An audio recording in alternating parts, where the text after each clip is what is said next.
Will non-invasive urine tests replace current cytology methods? Imagine a future where diagnosing bladder cancer might be as simple as providing a urine sample. That's the hope behind many new urine tests, but the reality is more complex. To understand if these tests could replace current cytology methods, we need to look at how they work and what they can do today. Urine cytology has been around for over 75 years. It involves examining a urine sample under a microscope to find cancer cells.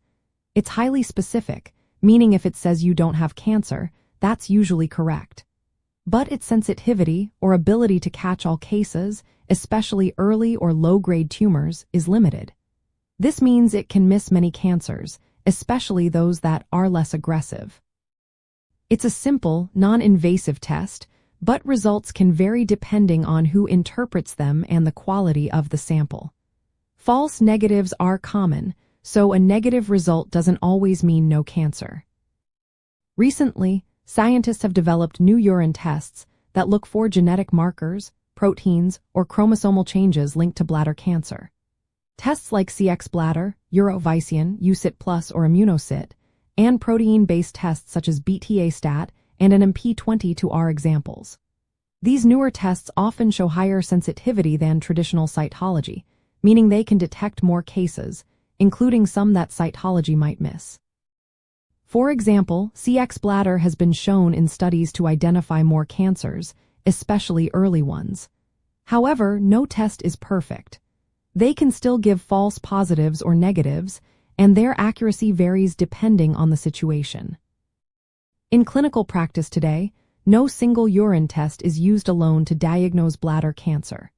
Doctors usually combine urine tests with other procedures like cystoscopy, which involves inserting a camera into the bladder, imaging scans, and sometimes biopsies. Urine cytology and newer tests are mainly used to support diagnosis or monitor patients with a history of bladder cancer. Guidelines from organizations like the National Comprehensive Cancer Network recommend cystoscopy as the primary method for diagnosis. Urine tests are helpful additions but are not yet replacements. The main advantage of these new tests is their potential to catch cancer earlier and reduce unnecessary invasive procedures. They can be especially useful for monitoring people with a history of bladder cancer or in cases where cystoscopy results are unclear. But they also have limitations. Their accuracy is not yet high enough to replace cystoscopy, which remains the gold standard. False positives can lead to unnecessary worry and procedures, while false negatives might delay diagnosis. Research continues to improve these tests and figure out how best to use them. Combining different urine tests or using them alongside imaging and cystoscopy might offer the best results in the future. But for now, large studies are needed to confirm that any non-invasive urine test can match or surpass cystoscopy in accuracy. Until then, the current standard involves a combination of methods tailored to each patient's needs.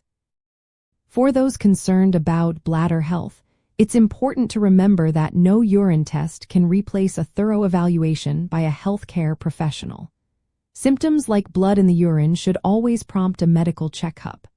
Regular follow-up is especially important for people with a history of bladder cancer, as recurrence is common.